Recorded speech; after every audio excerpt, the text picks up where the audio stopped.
사람들은 때때로 겪어보기 전에는 상대방을 알지 못할 때가 많이 있습니다. 어떤 사람은 참 너무 좋은 사람인 줄 알았는데 나중에 알고 보니까 사기꾼인 경우도 있고, 또 좋은 남자인 줄 알고 결혼을 했는데 알고 보니까 폭력을 휘두르는 그런 사람도 있고, 또 어떤 사람은 술만 마시면 개로 변해버리는 그런 사람도 있는 것입니다. 그런데 나중에 그 실체가 드러나고 나면 이미 늦을 때가 많습니다. 그래서 이제 미국 사람들은 남자를 이렇게 사귀거나 여자를 사귀려고 할 때 뭔가 좀 이상하면 쓰는 표현들이 있습니다. 그거는 내 타입이 아니다, 이렇게 You are not my type, 내 타입이 아니다 이러면은 뭐 더 이상 추근거리거나 더 이상 가까이 하지 않습니다. 그리고 No 할 때는 딱 No 하면 남자가 더 가까이 할 수가 없습니다. 그러면 법의 제지를 받게 되는 것입니다. 그래서 우리 성도님들도 그런 걸 좀 생각하시고, 내 타입이 아니구나, 내 타입은 뭐냐 모르겠지만 자꾸 너는 내 타입이 아니다, 그러면 이제 그걸로 끝나는 겁니다. 끝나고 계속 만날 필요도 없고 뭐 데이트 신청 받을 필요도 없습니다. 타입부, 일본 말로 타입부가 중요한 겁니다. 그 오스트리아 북부를 여행하던 청년 몇 명이 있었는데 어느 날 흔적도 없이 사라져 버렸습니다. 그래서 모두 이상하게 생각해가지고 그 부근을 이렇게 조사를 해보니까 잘은 모르겠지만 그 강에 사는 그 악어들이 이 청년들을 잡아먹었다는 결론을 내리게 되었습니다. 청년들이 북부 그 사막을 여행하다 보니까 날씨가 굉장히 덥지 않습니까? 그때 이제 강이 있으니까 막 옷을 벗고 강에 뛰어들었는데 강물 속에는 이 악어들이 있었던 것입니다. 이 악어들이 그냥 막 옷까지 그냥 다 먹어버렸습니다. 사람들은 이 악어라고 하면 뭐 핸드백을 생각하고 구두를 생각하지만 실제로 악어는 굉장히 힘이 세고 성질도 나쁜 그런 짐승입니다. 요즘 사람들은 악어의 눈물이다 이런 말들을 많이 씁니다. 악어는 짐승을 잡아먹으면서 눈물을 흘립니다. 그래서 뭐 사람들이나 다른 짐승들은 악어도 양심은 있구나, 잡아먹으면서 회개하면서 잡아먹는구나, 그렇게 생각하지만 사실 악어는 양심이 없습니다. 악어는 회개하지도 않습니다.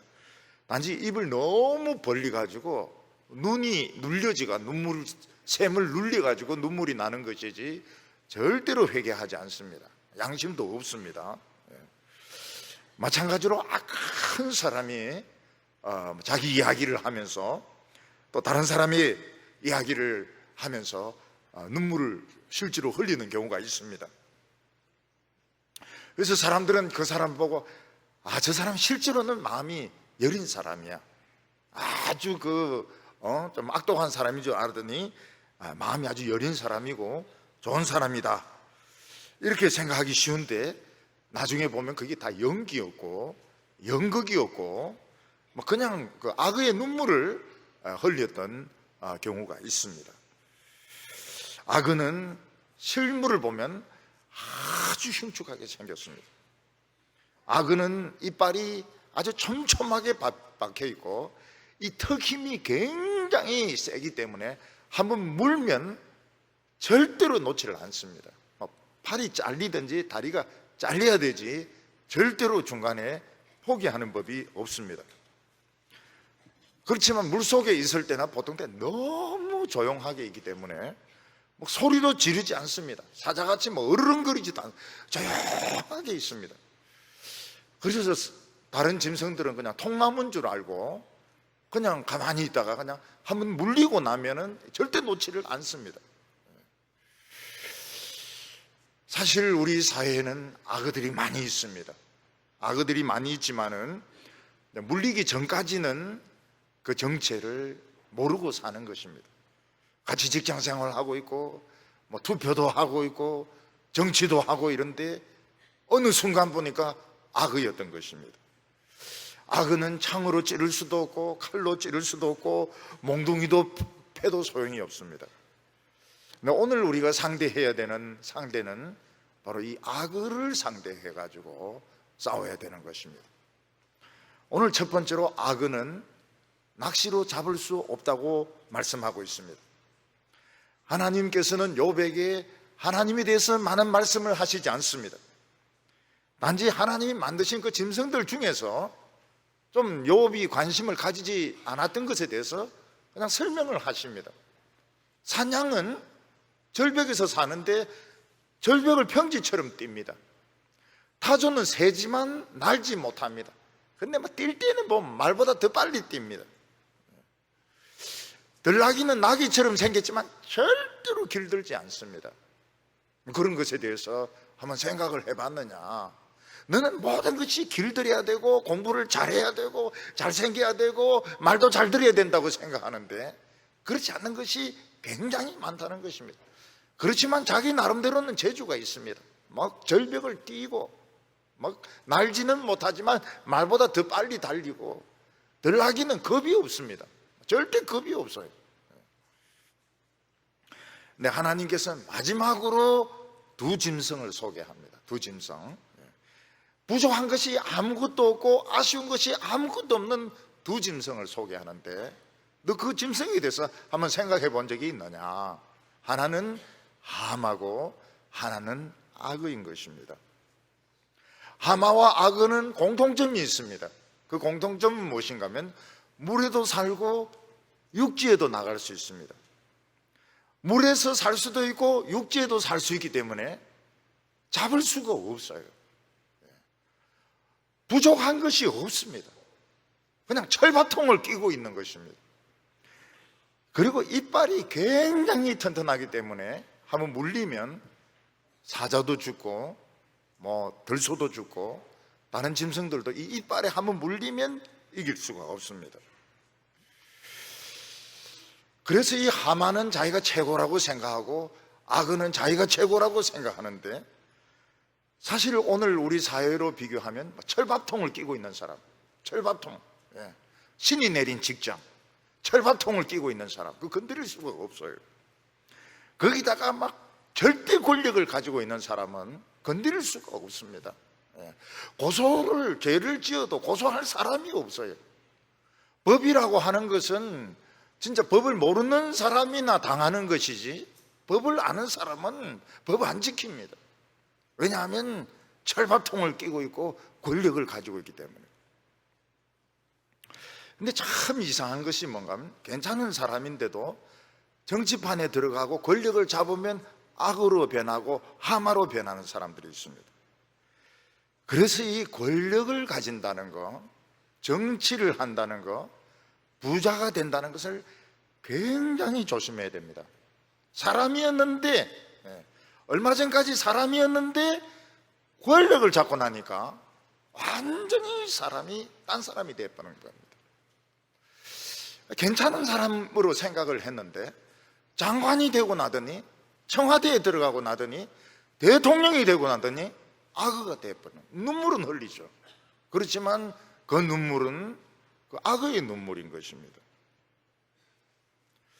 영화를 보면 호수나 강을 사자가 헤엄쳐 건너갑니다.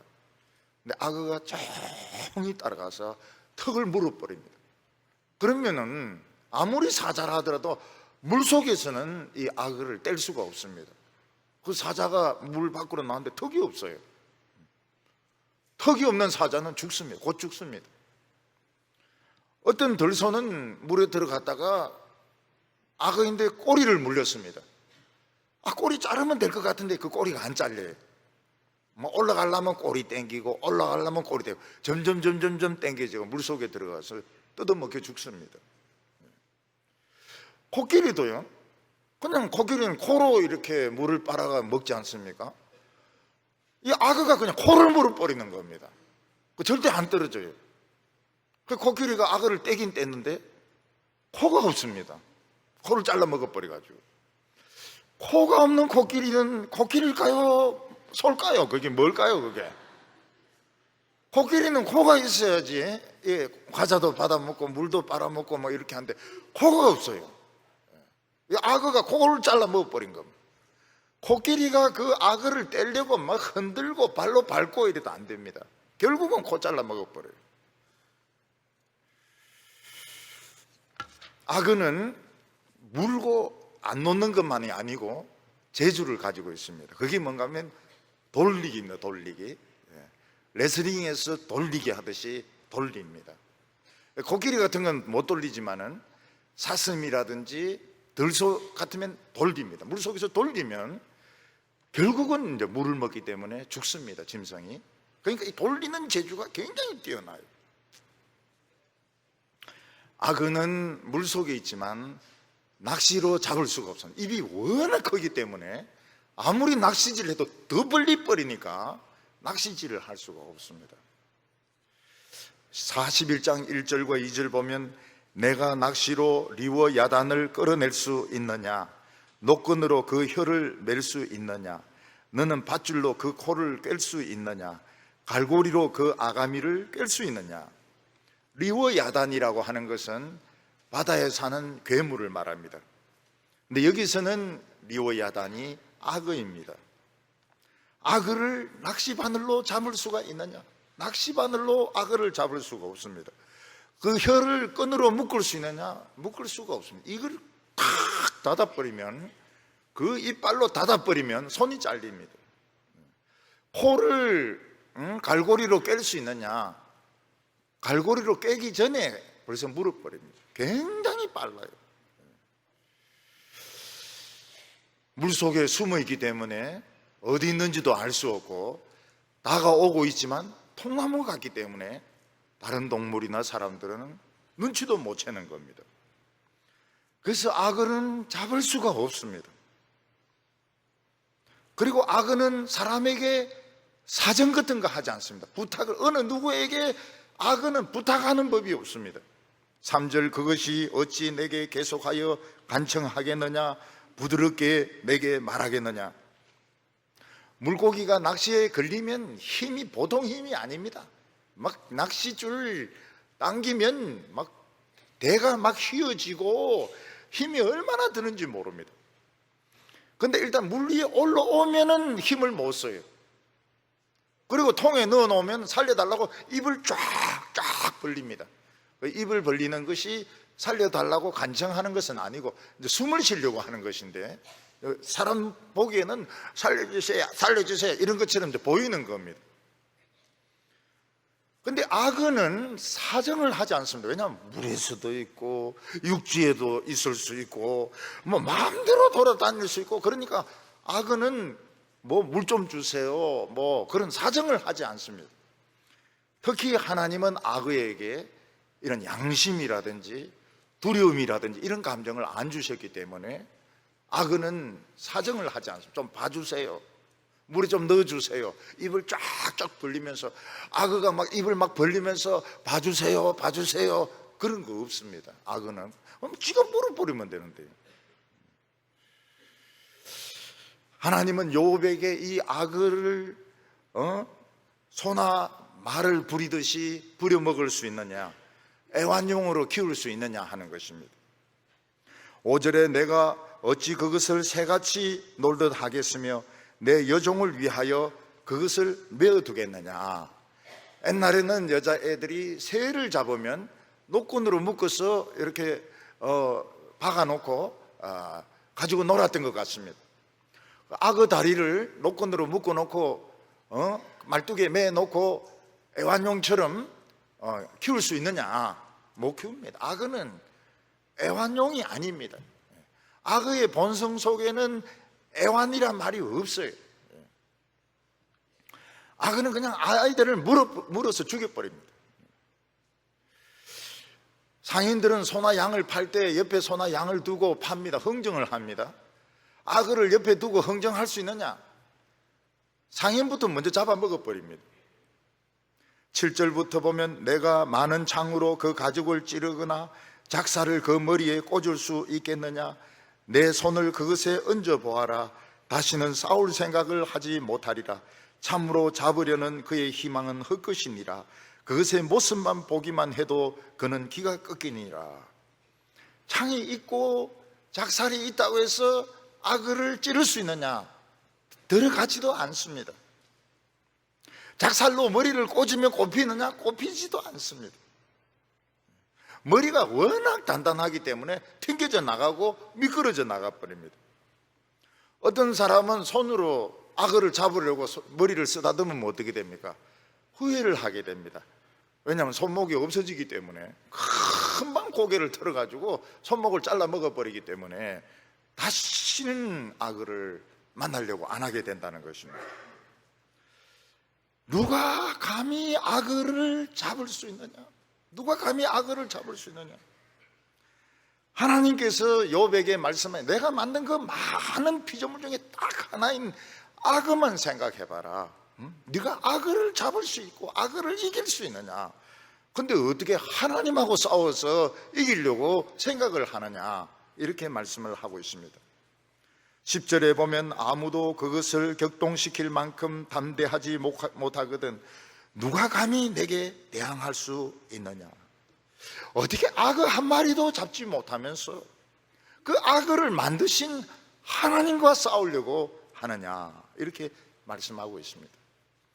이 말씀 속에는 이제 역설이 들어있습니다. 역설, 아이러니가 들어있는데, 레바이어든이라고 하면 악어라는 뜻도 있지만 마귀라는 뜻도 있습니다.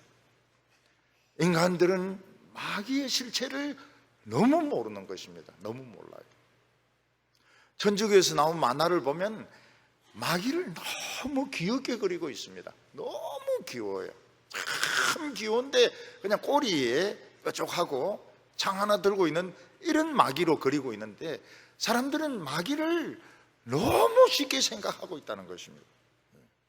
마귀가 얼마나 악질적이고 마귀가 얼마나 힘이 세고 마귀가 한번 물면은 절대로 놓지 않는다는 것을 사람들은 모르고 있는 것입니다. 아가서에 보면 포도원을 허무는 작은 여우를 잡자 이렇게 말하고 있습니다.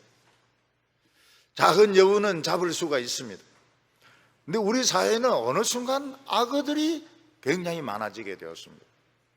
악어들이 노조에도 들어가고 청와대에도 들어가고 국회에도 들어가고 학교에도 들어가고 군대에도 들어가서 막 물어뜯고 있는데, 사람들은 할 수 있는 것이 아무것도 없는 것입니다.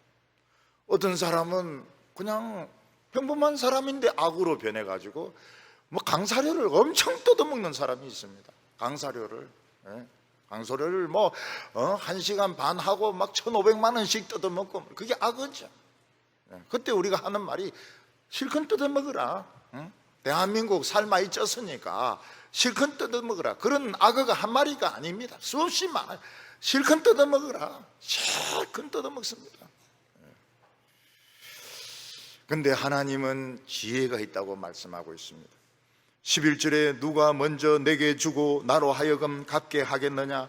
온 천하에 있는 것이 다 내 것이니라. 하나님은 악을 만드신 바로 그 하나님이시기 때문에 악을 이길 수 있는 방법도 아시는 것입니다. 하나님은 악의 약점을 알고 있습니다. 우리는 하마의 약점을 알았습니다. 하마의 약점. 네. 하마의 약점이 뭐라고 했습니까? 우리 지난주에 하마의 약점. 네. 하마는 약점이 있는데 하마의 약점이 무엇입니까? 네. 햇빛입니다. 햇빛. 햇빛을 며칠 보면 하마는 죽습니다. 근데 악어는 햇빛도 소용이 없어요. 햇빛을 비춰도 죽지 않습니다. 하마는 새로운 약점을 찾아야 됩니다. 오늘 여기 두 번째로 보면 이 악어의 강점이 나옵니다. 강점. 옛날 6.25 때 우리나라는 탱크가 한 대도 없었습니다. 근데 북한은 소련제 탱크가 많았기 때문에 그것을 밀고 내려올 때 우리는 감당이 되지 않아가지고 그냥 밀렸습니다. 2차 대전 때 보면은 이 독일군 탱크가 굉장히 성능이 좋고 튼튼해가지고 소련 탱크는 20대 있어도 안 됩니다. 그냥 다 포를 쏘면 다 부서져 버립니다. 그 스탈린그라드에서 이제 전투를 할 때 러시아 사람들 많이 한 1000만 명 정도 죽습니다. 그런데 이 사람들은 어떻게 하면 독일 탱크가 아무리 튼튼하다 하더라도 탱크의 약점은 그 바퀴에 있지 않습니까? 바퀴에 있기 때문에 쥐레를 수천만 개를 묻어 놓았습니다. 결국은 안 돼. 쥐레가 수천만 개를 묻어 놓으니까 결국 독일 탱크들은 그 진흙탕에서 잘 움직이지 못하고 그게 이제 동부전선이라고 합니다. 동부전선에 군인들이 이제 묶이게 됩니다. 거기 이제 묶이는 바람에 노르망디에서 상륙을 하게 되는 겁니다. 마찬가지로 아그도 무슨 약점이 있을 거라는 거죠. 약점이 있을 거라고. 블레셋 사람들은 삼손의 그 약점을 알아내려고 그 여자 미인계를 썼는데 너무 쉽게 알아내요. 3번, 4번 만에 알아냈다는 것은 너무 쉽게 알아낸 겁니다. 머리털 빡빡 밀어버리면 삼손이 힘이 없어진다는 것을 알게 된 것입니다.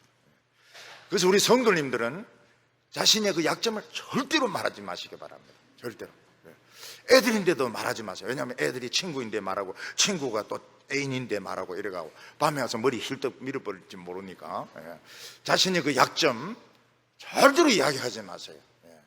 나는 카페인이 있는 커피를 마시면 미친 여자가 된다. 그런 거 절대로 이야기하지 마세요. 절대로. 그냥 먹기 싫다 이렇게 이야기해야지 자신의 그 비밀을 이야기를 하면 안 됩니다. 나는 그냥 알코올이 한 방울만 들어가면 개가 됩니다. 그런 것도 절대로 이야기하면 안 됩니다. 성도가 개가 되면 안 되죠. 하나님께서 이 악을 만드셨는데 악은 탱크 같아요. 탱크. 약점이 없습니다.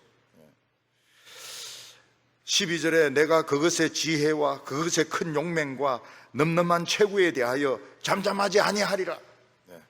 하나님이 말씀을 하면서 뭐랍니까? 악은 약점이 없다는 거예요. 악은 약점이 없다고. 그 지혜와 그 용맹과 그 넘넘한 체구에 대해서 하나님이 한 말씀 하지 않을 수 없다고 이야기합니다. 그만큼 이 악은 약점이 없어요. 근데 물리면 인정사정 없고 한번 들어오고 나면 안 나갑니다.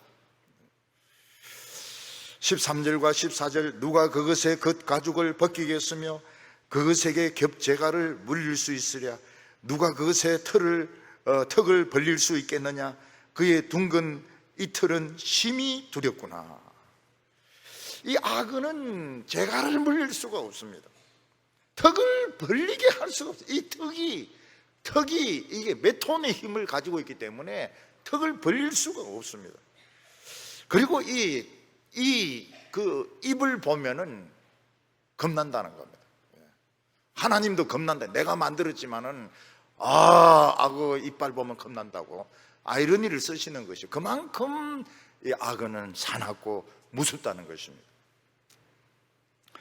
영어로 이 악어를 크로코다일이라고 말하기도 하고 엘리게이터 이렇게 말하기도 합니다. 크로코다일.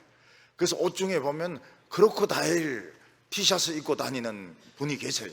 악어 표해가 무서워요. 어떤 분은 엘리게이터 이래 놓고 엘리베이터 이러면서 엘리베이터 타고 올라옵니다. 나는 이 크로코다일하고 엘리게이터의 구별을 잘 못했어요.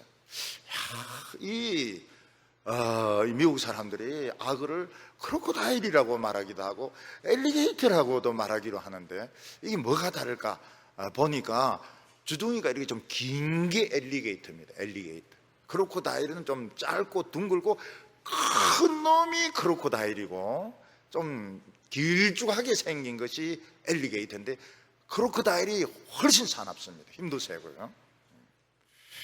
이번에 이제 설교를 준비하면서 크로코다일과 엘리게이터 차이가 또 하나가 더 있습니다. 3가지 종류가 있더라고요. 악어가 입이 더 좁빗한 게 있어요.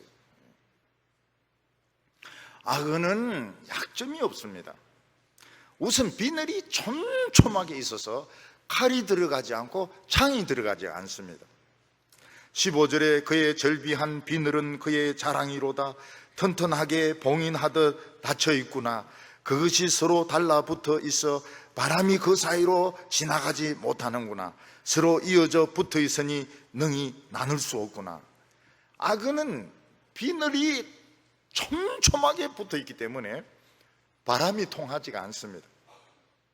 창으로 아무리 찌르고 그 뭐 활을 쏘고 돌을 던지고 이래도 상처를 입힐 수가 없습니다.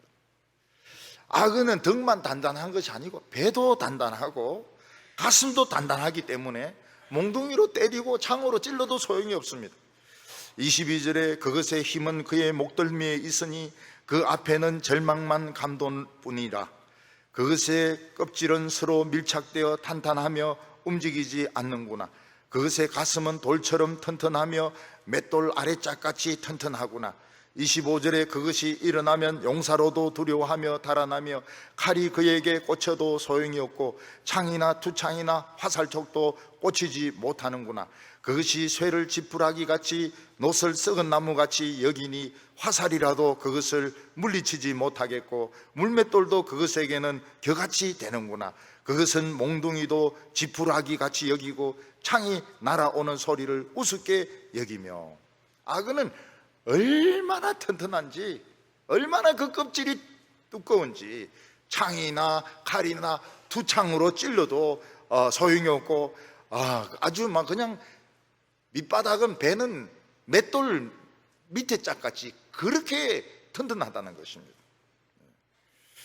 30절에 그것의 아래쪽에는 날카로운 토기 조각 같은 것이 달려있고 그것이 지나갈 때에는 진흙바닥에 도리깨로 친 자국을 남기는구나. 등에는 아주 튼튼한 그런 껍질이 있고 또 배에는 토기 조각같이 촘촘하게 비늘이 되어 있기 때문에 진흙에 이렇게 지나가면 흔적을, 탱크 같은 흔적을 남긴다는 것입니다. 사람이 탱크와 싸워서 이길 수 있을까요? 사람이 탱크와 싸워서 이길 수, 보병이 탱크에 대놓고 총을 아무리 쏴도 탱크는 쇳덩어리로 되어 있기 때문에 꼼짝도 하지 않습니다. 탱크는 더 큰 탱크로 꽉 쏴야 되는 것이지 권총으로 아무리 쏴봐야 탱크는 부서지지 않습니다. 마찬가지로 악어는 탱크와 같기 때문에 창으로 찌르고 몽둥이로 패고 물맷돌 가지고 던지고 그렇게 해도 조금도 상처를 입히지 않는다는 것입니다. 그러면 악어를 이길 수 있는 방법이 어디 있을까요? 악어가 물속에 있을 때 또 혼자서 악어를 상대로 할 때는 절대로 못 이깁니다. 여기 보면 용사라도 달아나며 그 말이 뭐 도망치라는 겁니다. 악어를 본 순간 도망쳐야지 악어와 싸워서 혼자서 이길 생각을 하면 안 됩니다. 근데 이제 2명, 3명이 악어를 이길 수는 있습니다. 어떻게 할 수 있습니까? 악어의 약점이 어디 있습니까? 악어의 약점이 있습니다. 악어는 입이 길다는 것입니다. 턱은 무지무지하게 힘이 센데 입이 길어요. 그래서 악어를 일단 잡으려고 하면 물에서 나오게 해야 됩니다. 물속에서는 돌리고 또 밑바닥으로 들어가고 이러니까 절대로 못 잡습니다. 혼자서는 안 됩니다. 혼자서는 안 돼요. 그래서 미끼를 사용하든지 물에 나올 시간을 기다려야 됩니다. 기다려야 돼요. 기다림이 아주 중요합니다. 성질 급하면 안 돼. 기다리고 있다가 물 밖으로 나올 때에 어떻게 공격해야 됩니까? 뒤에서 덮쳐야 됩니다. 뒤에서. 앞에서 덮치면은 입으로 딱 닫아버리면은 소뚜껑 같이 딱 닫아버리면 발목 잘라집니다. 뒤에서 덤벼 들어가지고 입을 꽉 잡아야 되고 다른 한 명은 뭘 해야 됩니까? 끈으로 입을 묶어버려야 됩니다. 그래서 악어 입을 묶어버리면 이 악어는 꼼짝을 못해요. 그래서 악어의 약점은 어디에 있다? 입에 있다. 혼자서 잡을 수 있다? 없다. 물속에서 잡을 수 있다? 없다. 그거를 기억해야 됩니다. 기다려야 돼. 물 밖에 나올 때를 기다리고 있다가 뒤에서 덮쳐가지고 입을 잡아야 됩니다. 입을 잡으면 옆에서 입을 아주 튼튼한 밧줄로 잡아서 매버리면 꼼짝 못합니다. 그러면 어떻게 해야 됩니까? 구워 먹어야죠.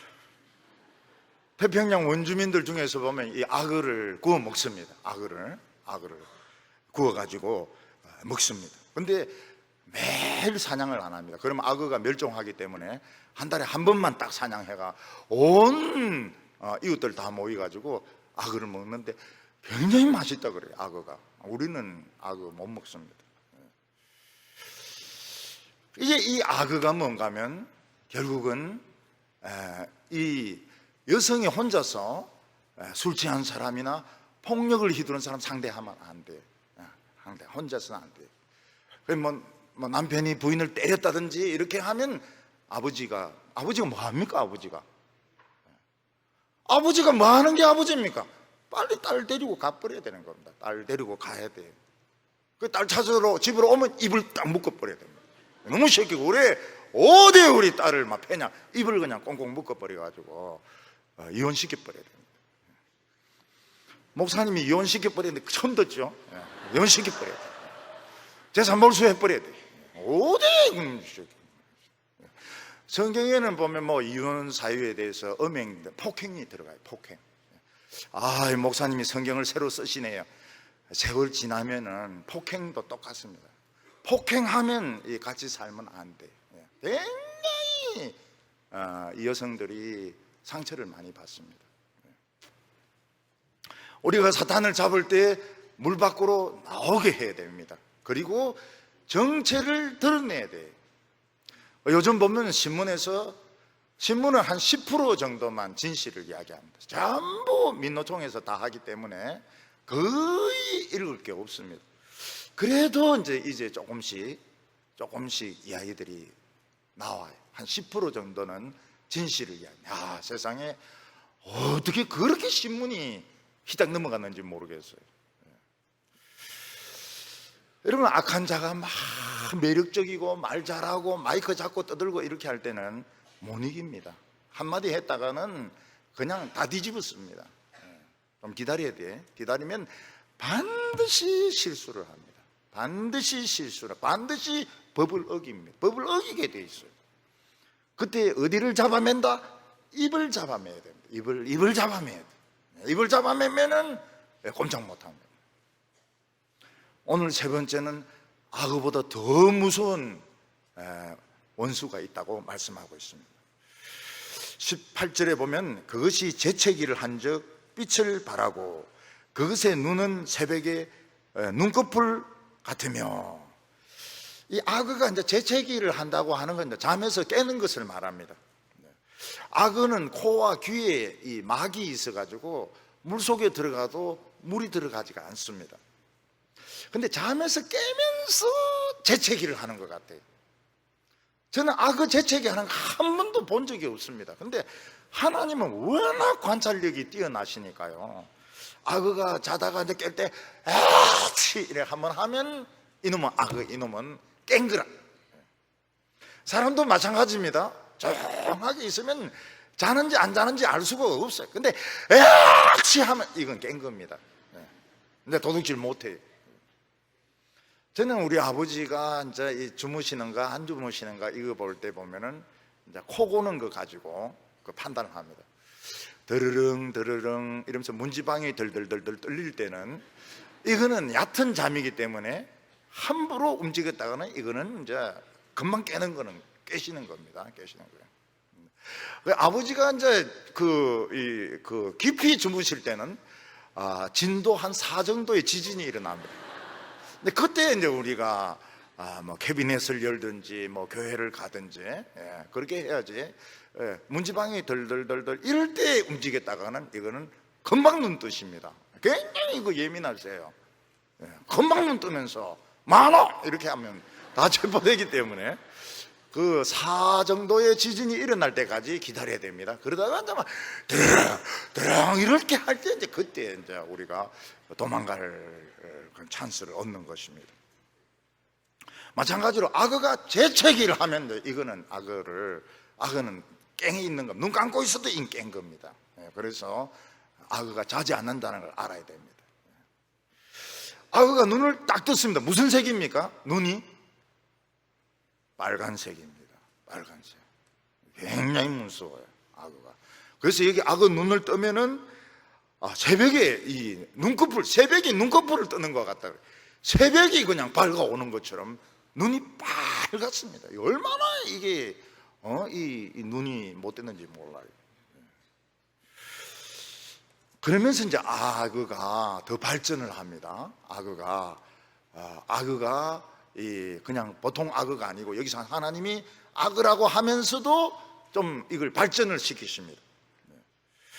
19절과 20절에 그것의 입에서는 횃불이 나오고 불꽃이 튀어나오며 그것의 콧구멍에서는 연기가 나오니 마치 갈대를 태울 때 솥이 끓는 것 같구나. 이제 물속에서 악어가 막 숨을 막 쉴 때 막 횃불이 붙는 것 같고 막 물이 막 불꽃이 튀는 것 같고 콧구멍에서는 막 연기가 나는 것처럼 보인다는 것인데, 사실은 만약 악어 입에서 불이 나오고 악어가 날개가 달려있으면 이거는 뭐가 됩니까? 용인 겁니다. 용. 드래곤 길들이기, 용이 되는 겁니다. 이 판타지 문학은 꼭 용이 나옵니다. 용은 반드시 나쁩니다. 그리고 반드시 공주를 납치합니다. 그리고 판타지는 꼭 소년이 나와가지고 용을 죽입니다. 그래서 승리자가 돼요. 이 판타지 용은 날아다니고 입에서 불을 품고, 이 불 가지고 라면 끓일 수 있습니까? 못 끓입니다. 확 이러기 때문에. 꼬리로 한번 팍 치면 어떻게 됩니까? 성벽이 막 부서집니다. 사람은 막 저기 날아가서 떨어져 죽습니다. 입에 화염 방사기 확 이렇게 하면 막 다 태워버립니다. 여기서 하나님께서는 마치 용이 이제 악어가 물 속에서 막 숨을 막 뿜어내면서 막 이러는 걸 이야기하면서 사실은 이제 이 용으로 좀 비학을 시키는 것입니다. 여러분, 아무리 이 용맹이 있다 하더라도 화염 방사기와 싸우자 팍 해가 태우는데요. 전쟁하면은 사람들이 숨지 않습니까? 그럼 화염 방사기로 다 태웁니다. 그러면 다 죽어요. 코에서 입에서 막 불이 나오고 연기가 나오고 꼬리로 한번 치면은 막 집이 다 부서집니다. 이 악어가 용으로 지금 변한 겁니다. 레바이어던이 이 정책을 더 발전을 시킨 겁니다. 그런데 이제 이 판타지 문학에서는 이 소년이 등장합니다. 용감한 소년이 등장해가지고 용의 약점을 압니다. 용의 가슴 몇 번째가 심장인데 그 심장을 아주 그냥 창으로 찔러버리면 용이 죽는다는 걸 알고 이 소년은 덤벼들어서 용의 심장을 이제 찌르는 것입니다. 그러니까 우리 성도들은 이 하나님의 말씀을 그냥 굉장히 예리하게 갈아야 됩니다. 그래서 예배 시간에 막 슥슥 소리, 칼 가는 소리가 나야 돼요. 슥슥슥슥 막 예리하게 창도 갈고 칼도 갈고, 그리고 용의 심장을 팍 찔러야 됩니다. 배 찌르고 등 찌르고 이랬다가는 큰일 납니다. 그냥 막 화염 방사기로 막 와악 하면 다 타버립니다. 그래서 믿으려면 어떻게 믿어야 됩니까? 확실하게 믿어야 됩니다. 확실하게 믿어야 돼요. 어중간하게 믿으면 이거 나중에 이게 이 용하고 싸울 때, 마귀하고 싸울 때 안 됩니다. 이기질 못해요. 그냥 타버립니다. 31절과 32절에 보면 깊은 물을 솥에 물끓음 같게 하며 바다를 기름병같이 다루는도다. 그것이 뒤에서 빛나는 물줄기가 나오니 그는 깊은 바다를 백발로 만드는구나. 악어나 용은 깊은 바다도 막 헤엄을 치면서 뒤집으면은 뭐 물 끓듯이 할 수 있고 기름 끓듯이 할 수 있습니다. 기름을 끓이듯이 할 수 있습니다. 악어가 헤엄을 치면 뒤에서 물줄기가 쫙 생기는데 굉장히 매력적입니다. 그리고 바다도 막 허연 백발처럼 만들 수가 있습니다. 용이나 이 악어는 생각하는 것보다 굉장히 강합니다. 오늘 우리가 싸워야 될 대상은 마귀입니다. 마귀는 하나님이 잘 만드셨는데 그 잘 만든 것으로 하나님의 백성을 대적을 합니다. 그래서 우리 성도들은 악과 싸울 때 물 밖으로 나오게 해야 됩니다.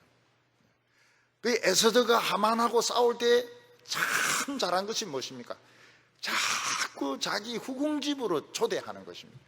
자기에게 유리한 쪽으로 오게 해야 됩니다. 그래서 와가지고 그것도 첫 번째 하지 않고 두 번째 와가지고 그냥 하만을 그냥 갈겨버립니다. 막 그냥 조져버려요. 그 하만은 막 사정하려고 에스더에게 막 엎드리는데 이 왕이 또 그때 딱 들어와 보니까 이놈이 왕비를 막 강간하려고 그러는 거예요. 너 강간하고 있니? 이렇게 물어봅니다. 그러니까 자기에게 유리한 쪽으로 끌어와야 되는 겁니다. 우리 인간에게 유리한 쪽은 육지입니다. 물속에서는 악을 이길 수가 없어요. 혼자서는 이길 수가 없습니다. 그래서 협력을 해야 됩니다. 협력을. 그렇지 않더라도 협력을 하면 악어는 잡을 수 있습니다. 주디를 그냥 묶어버리면 됩니다. 용은 어떻게 해야 됩니까? 용은 용기가 필요합니다. 용은 무슨 용입니까? 용기할 때 용자입니다.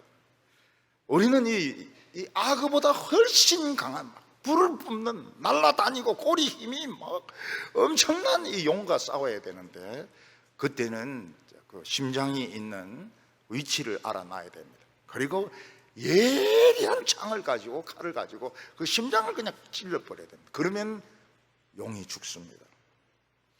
오늘 우리 성도들은 이미 전쟁이 시작이 되었습니다. 이미 영적인 전쟁은 시작이 되었습니다. 그래서 우리는 악어와 싸워야 되고 용과 싸워야 됩니다.